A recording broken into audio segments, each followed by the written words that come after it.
Cassius Marcellus Clay, the former heavyweight champion of the world and the people's choice from Louisville, Kentucky, now known as Mr. Muhammad Ali.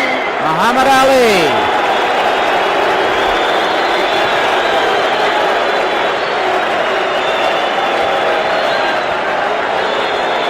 The garden is in a bedlam.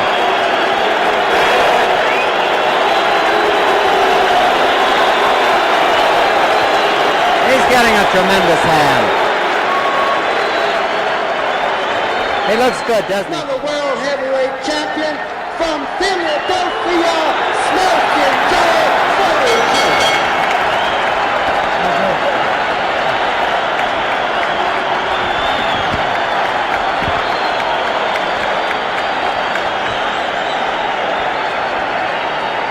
Uh-oh.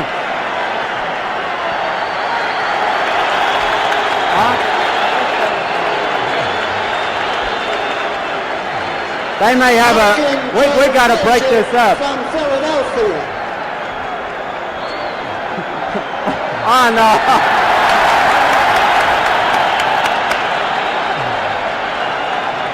Joe, how are you? Just a quick question. How do you feel? I feel good. I got my weights down. I'm all ready to go. I would say another 5-6 weeks, I'll be in tip-top shape. How are you going to make out with Muhammad Ali? I'm going to be ready. I'm going to give him something to think about on the 20th of January.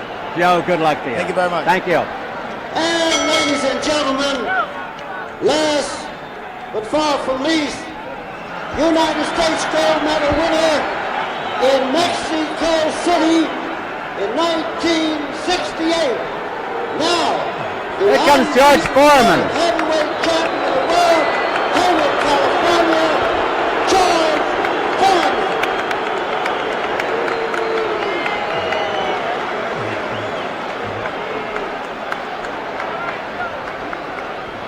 Heavyweight champion of all the world, George Foreman. Shaking hands with Floyd Patterson. That's the first time I've ever shook hands with Floyd Patterson. That was a great fighter, great champion. It's real. He got a great hand. George, everybody wants to know how you feel. Feeling real good now, man. I see a lot of heavyweights around now, so I don't have no reason to be going without fights. You know, I think you've been criticized unjustly for not fighting in the last year. Was it your fault? No, I like to fight. Fighting is the only way I can make a living. You know, if I don't get no fights, then I can't eat. How about the winner of tonight's fight between Quarry and Shaver? I think that's a probability that I'll be fighting one of those guys. Good luck, George. Thank you. Thank you.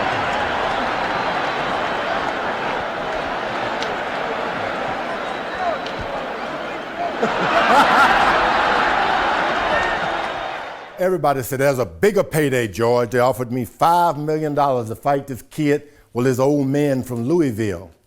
And this was going to be an easier fight for me. And I kept saying, oh, yeah, I'll kill him. And people would come to me and say, George, please don't say you'll kill him. I said, okay, I'll just knock him out bad. And I called him up and made the fight. I fight in many European countries, and it's a greater feeling fighting in a black country. I fight in Africa because I'm fighting in my homeland. America's not my original homeland. My original homeland is Africa. Go to your cinemas early because I might knock him out in round 1. Go to the cinema early so you will not miss the fight. Do not be late. Come early. 1 hour early and get your seats because it might be like the second Sonny Liston fight. 1 minute, first round. I'm happy to be on my way into Zaire. I'm pretty sure I'm going to be comfortable. My being uncomfortable will be like a Frenchman, not like in the Lido show. Hold it.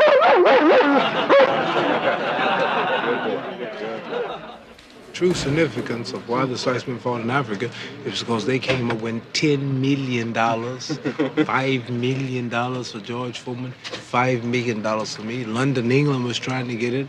Promoters here in America were trying to get it, but none of them could surpass the $5 million. I said last night I had a dream. When I got to Africa, I had one hell of a rumble. I had to beat Tarzan's behind first for claiming to be the king of the jungle.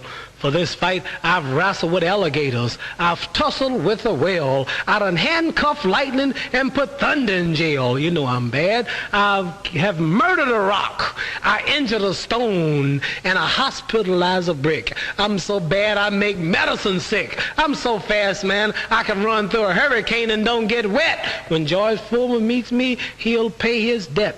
I can drown a drink of water and kill a dead tree. Wait till you see Muhammad Ali. I'm not going to destroy him. There's nothing you can... This man has been talking since he started boxing. People have broke his jaw, knocked him out. One guy knocked his leg so far up in the air, I thought he was going to take off. And he got up and started talking. So there's no way I'm going to be able to stop him from talking. I'm not... I even saw him, his mouth was wide up and he was talking as fast as an average. So all I'm going to be doing out there is trying to win the fight. I'm not trying to take away Muhammad Ali's following. He's been gifted. God gave him that, and it's something he admires, and it's something he should keep because it does him better than money. And I'll be doing my best to win, and as evidence, everybody's seen what I do. I go out and try to do the same thing to everybody. I won't be trying to change tactics. And we all know what the other guy does too. I'm pretty sure he's got too much in the ship right now to turn around and come back. He's gonna be doing the same thing. The stage is set. When I whoop this man, I want to be declared by all as the greatest of all time. That's right. Because the stage is set. I'm 32 years old. My legs are gone. This man is strong. You talking about how great he was, and now we're gonna see it. I think that Muhammad, like Joe Frazier and all these guys at this stage, can only do what I let them do. And I'm not intending to let them do much. In the autumn of 1974, it was accepted as fact that George Foreman had the boxing world in the palm of his powerful hand. Soon after capturing the heavyweight gold medal at the Mexico City Olympic Games, he had begun a ferocious assault on the professional ranks. The culmination of his ascent was a shot at Joe Frazier's title, but it was over in 2 rounds, and so began the reign of boxing's most intimidating champion since Sonny Liston. But I think I'm nearing possibly the best of condition I've ever been in. I got more to train for now, and whenever you got a lot of obstacles in your way, you got to be in the best. And somehow, something inside me tells me to work my best now. Foreman's second title defense served to further his devastating reputation as he made quick work of Ken Norton. I hope to stay as active as possible. I'm not interested in one contender no more than the other. I think that Ken Norton is the beginning of a lot of big things for me in boxing. At age 26, Foreman had an aura of invincibility that overshadowed all of his peers with one exception. The whole world will have to bear witness that Muhammad Ali is the greatest of all time. Muhammad Ali was 32 in the 4th year of his comeback from a forced retirement following his refusal to be drafted during the Vietnam War. A Supreme Court ruling freed Ali to return, but a decade had passed since he upset Liston to win the heavyweight championship of the world. Get up there, Joe. Get up there. Get up in the ring. The man is sore. The man is flat-footed. The man don't stand a chance. The stage has been set. This man is supposed to annihilate me. 10 years from Sonny Liston, I was supposed to be get at that time. I think it's befitting that I go out of boxing just like I came in, shocking the world by beating a big, bad, ugly monster that nobody could beat. Ali's road back to contention had been anything but smooth. He was knocked down and beaten by Frazier in their legendary first fight. But 3 years later, Ali earned another title shot via decisions over Ken Norton in a rematch and by defeating Frazier in their second of 3 meetings. Facing the prospect of challenging the ferocious Foreman, Ali began to attack in a familiar fashion, the verbal barrage. You all talk about I'm old, about my legs are gone, but you forget that I danced 12 rounds with Joe Frazier. The 11th and the 12th round I came on through. The Ken Norton fight that pulled me out, the 11th and 12th round I came on through. I'll dance every minute, every round, and I want George Foreman's for men and this man over here, Henry Clark, the number 6 contender, to go back and tell the man to be ready for a dance. Dance! Are we gonna dance? Dance all night long. Are we gonna dance? All night long. Are we gonna All dance? night long. Are we gonna dance? All night long. Yeah, let the man We say came to Africa to dance. Came to Africa to dance. Let the man talk. Well, the fight is scheduled, the fight between Muhammad Ali and George Foreman. There is a fight, supposedly. I don't believe that fights really take place until they actually happen. So there's a chance, like everything, that things don't exist. But there has been a date designated as September the 24th in Zaire. With the unprecedented purse assured, Foreman marked the beginning of training for his third title defense by holding a picnic in California. A young reporter named Bryant Gumbo was there. George Foreman's training camp on the county fairgrounds in Pleasanton, California, is in a mineral display shed. While there's nothing impressive about the champion's surroundings, the champion himself is certainly impressive, working in a ring in which temperatures often exceed 100 degrees. His sparring sessions aren't just a training routine. They are instead intense efforts by sparring partners to simply survive a 3-minute round with a man whose punching power is frightening. It's this type of hard work that has George believing he's ready to defend his title against Muhammad Ali. I feel like I'm in the best of condition, and I would have been able to fight a couple of weeks ago, I feel. Are your thoughts going against Ali? Have they changed from the time when you were going in against Frazier? Are you a little more confident now? I realize the things that I can do now, of course, because I've been doing them a lot more now. I realize that I'm a champion, and because I am a champion, it means that I've practiced hard, a lot harder than the other guys around. So I'm pretty well confident now that I can do all the things that I want to do. $5 million is what Foreman will be paid for this fight. Some say no fighter's effort is worth that much. But worth it or not, George Foreman is hard at work these days, earning his money, prepping for yet another fight of the century. I got a punch Skip Gavilan showed me called the Bolo Punch, which you're naming the Ghetto Whopper. How you do it, kid? Show me that, kid. George throws it right. See? Try it again. I got you. Now we're gonna name it the Ghetto Whopper. The reason it's called the Ghetto Whopper is because the reason that punch is called the Ghetto Whopper is because that punch is thrown in the ghetto at 3 o'clock in the morning. And I thought, Sonny, listen, hitting power didn't mean nothing because usually I fix it where they can't find nothing to hit. So I never worry about hitting power. So a man like George that comes out with those big...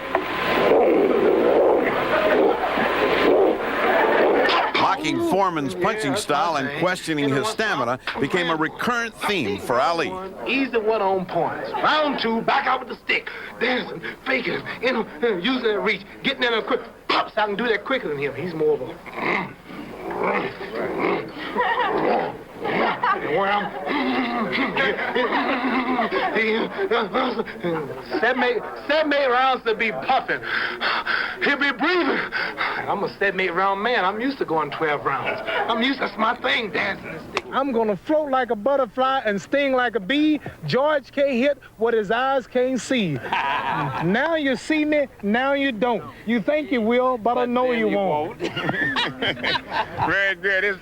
This is gonna be a good fight. I want to say that plan to make this my last fight, and I'm going to shock the whole world. I think it's befitting that I go out of boxing like I came in 10 years from the day I beat Sonny Liston, destroying another Sonny Liston who idolized Sonny Liston. He jumps ropes like Sonny Liston. He walks around with a stare, sad face like Sonny Liston.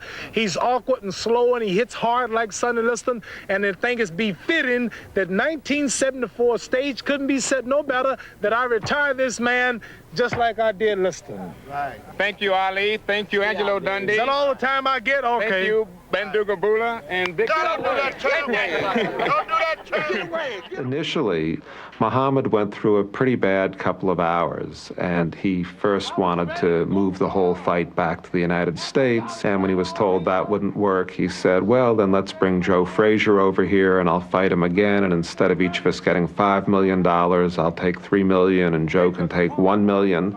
But after a while, he calmed down and he realized that there was nothing that could be done about it except stay in Zaire an extra 6 weeks and make the best of it. Now I gotta wait. He's gonna get his whooping, but I just have to wait.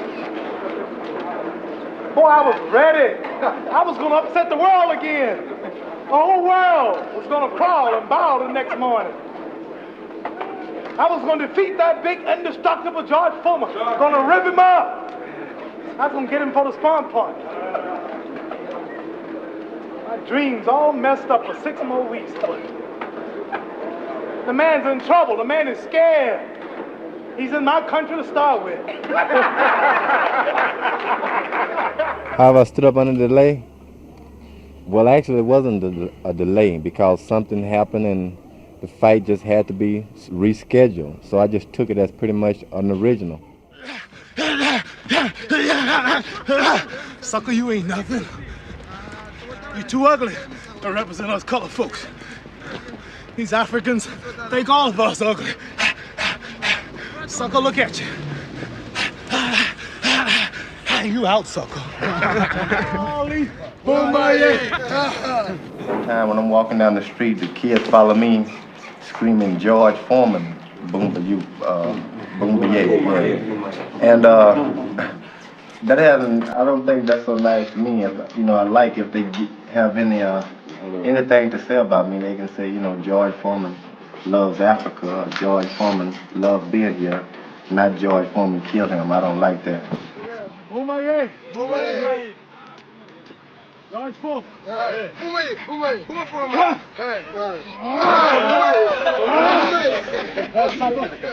he is.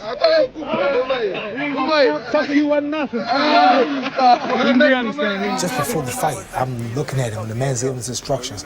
I said, sucker, you are in trouble tonight. You are fighting the greatest fight of all times. You heard I was the greatest. You said I was the greatest, but you're gonna see. I'm fast, sucker. I'm gonna burn you up. You were fighting your idol. When you were a little kid, you heard about me. You're meeting your master, your idol. Round one, Ali bouncing around, shifting left for right. George moves slow. Ali gets the first punch in. A light right hand taken on the forehead by George Foreman, the champion. Foreman moving slow, trying to stalk it. I didn't know really how good he was, so I had to come in, actually a little nervous, and with everything ready. First round, I tried to knock him out because the reporter said he shouldn't last 2 rounds with George. So I said, in 2 rounds, I'm going to cream him.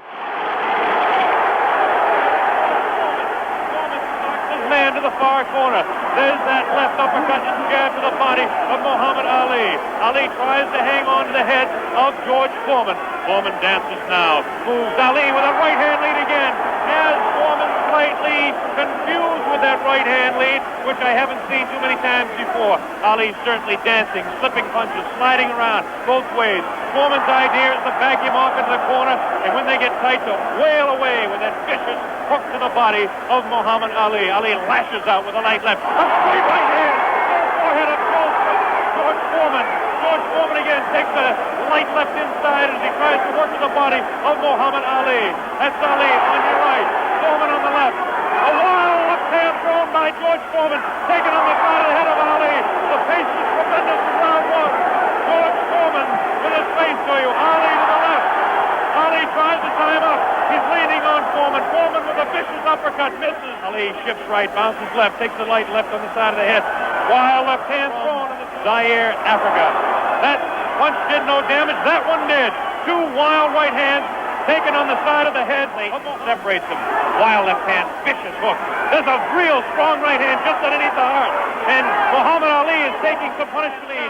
Has George Foreman slightly confused, but a straight left jab thrown by Foreman. Has Ali in the corner. Ali dances back, hangs on. What a tremendous. After 1 round of dancing, I found out that this would tire me out. So I would have to resort to ropes. I figured that out after the first round. So I said, I'm gonna go to these ropes and I'm gonna let this man throw everything he can, let him tire himself out. It might look like he's winning, and if he don't hurt me, I'm gonna stay here. But if he should be as great as they say he is, if he hits as hard as they say he hit, I'd have kept running, hoping I wouldn't get tired. Definitely headhunting with his right hand lead. A good right hand taken on the left side of the jaw by Muhammad Ali, and there's those vicious hooks that they I went to finish him off. 2 rounds, I said, I'm going. I don't care about the 5, 6 rounds. I'm going to knock him out in 2 rounds. 3rd round, he was still there. I said, well, who cares? I'm not going to pace myself. I'm going to knock him out. There's a light flicking left hand to the face of George Foreman. Foreman pushing the head back of Ali, and Ali not getting through. Left jab right in the button thrown by Ali. Another left jab. Ali showing his slipping speed as Foreman continues to wail at the body of Muhammad Ali. Another left hand on the right eye of George Foreman. The right eye that was left jab, an improved left jab. There's a vicious, awkward, but very powerful hooks from both hands, left hooks, and what would really be... You're the world heavyweight champion. You're the world heavyweight champion. And look at me, you can't... I hit you. Ali scoring some punches here. Just hit. Watch out, here come another one. I said, look at there. Come on, get it. I'm going back to the rope now. That's okay, take your best shot. Look at Ali, continues to talk. Definitely serious. Tremendous combination by Muhammad Ali. The left right eye. Oh, what a combination. Like a man like Joe Frazier, George Foreman, when they come at me with all that force and they miss, they fall in my chest. And then I rest my hand on them to hold them there so they won't do nothing in close. And I kind of hold him. I'm holding him. And he's trying to get loose. It tires you out when the man is holding you trying to fight against him. You can see the holding, but you can't really feel how I'm holding him, see? And I really be holding him. Yeah. Doing off of that. That's his secret. He continues. Foreman setting him up against the rope. What a vicious, fast combination by Ali. Ali definitely showing the hand speed in this fight. There's the chant. Ali again. Sticking it to the head of Muhammad Ali. But that punch did it.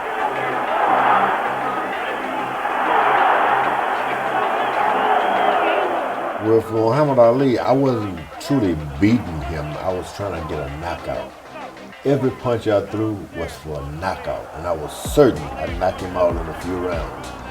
No preparation for the latter rounds, no thinking about it may go 10 rounds or something like that. I tried to knock him out. I can remember, and it never goes, to this day, it's never going out of my mind.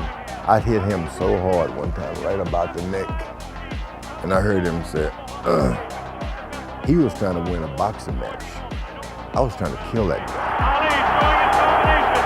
The hand speed, left, combination to the head of Foreman.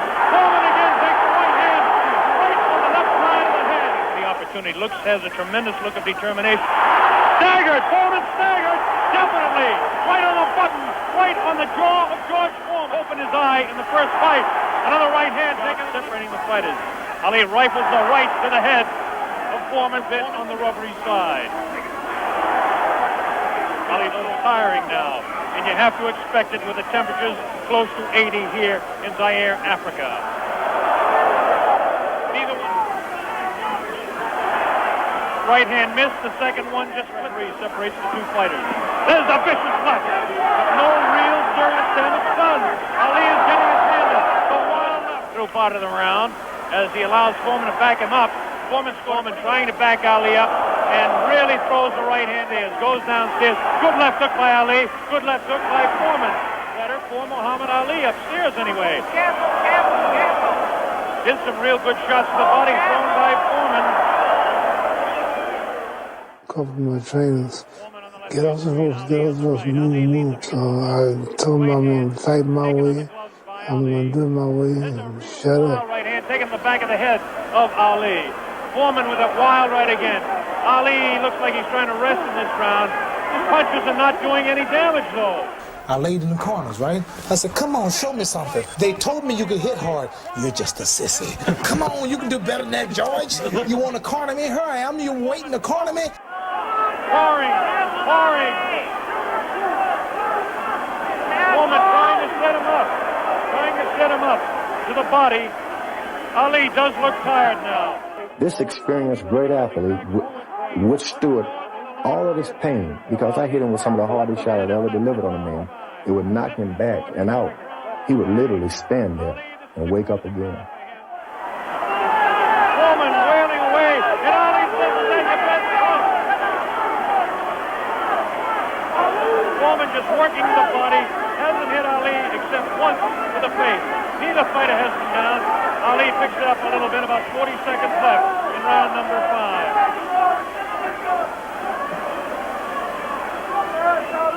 Good twist left, the combination by Ali lands in the head of Foreman. Foreman with that right. Ali throwing a good pass, a good right, backs up Foreman. Backs him up in his tracks. Foreman staggered. Foreman tries to look. Ali throws to the right. Foreman comes back to the left. Three or four times. This is a wild left hand. Ali throwing tremendous strike. Oh, great left left hand taken on the face of George Foreman. Ali scored 3 in a row that time. Foreman's right eye look of confidence on that face. These punches are landing, bouncing off the eye of the heavyweight champion of the world, George Foreman. Foreman has his work cut out for him. A minute left in round 6. I grabbed his head sometimes and I said, look at you. Round 7, and you're tired. You have 8 more rounds to go. Come on, keep punching. I want you to get tired. I said, uh-oh. I said, this is the wrong place to get tired. I left him, I done everything. Beat him up. Basically for about 5 or 6 rounds. I thought it was easy. Then it was about maybe the 7th round, I hit him in the side. Boom! He leaned on him and said, is that all you got, sucker? That's not funny, that was all I had.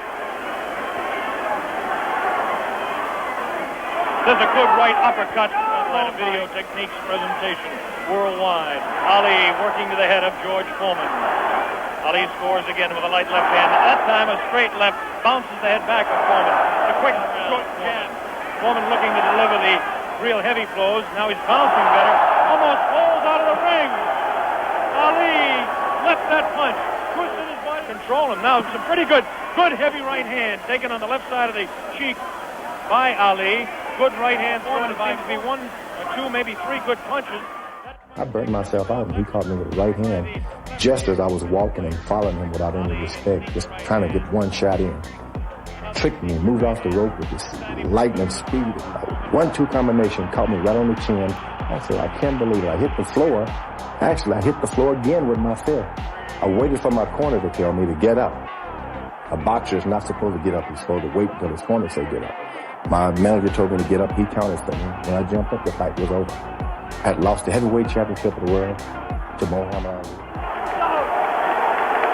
George Foreman. He's done it. Muhammad Ali has done it. The great man has done it.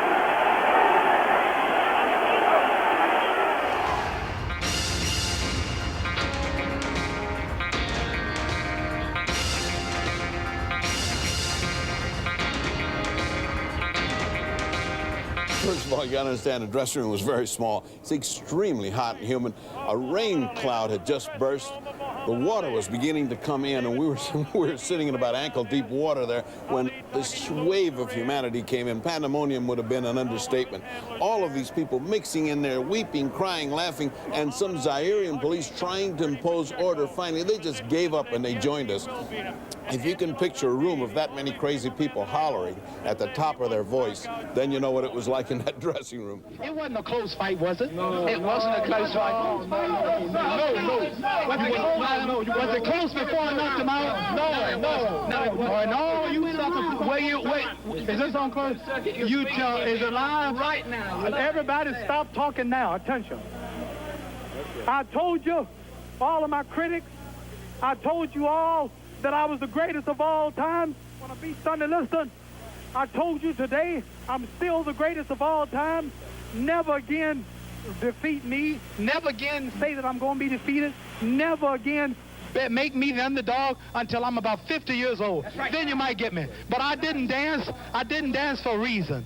I wanted to make him lose all his power. I kept telling him he had no punch. He couldn't hit. He's swinging like a sissy. He's missing. Let me see your box. I hadn't started dancing yet. You can't say my legs are gone. You can't say I was tired, because what happened? I didn't dance from the second round on. I stayed on the ropes. When I stay on the ropes, you think I'm doing bad. But I want all boxers to put this in the page of boxing. Staying on the ropes is a beautiful thing with a heavyweight when you make him shoot his best shots and you know he's not hitting you. I would have gave George Foreman 2 rounds of steady punching, because after that he was mad. Although no longer champion, still it was an upbeat George Foreman who stopped in New York on his way home from Africa, and reporters asked him about a possible rematch. Well, I hope he create interest, because I definitely want to fight him again. That just wasn't my night.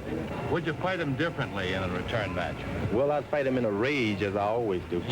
I fight everybody in a rage.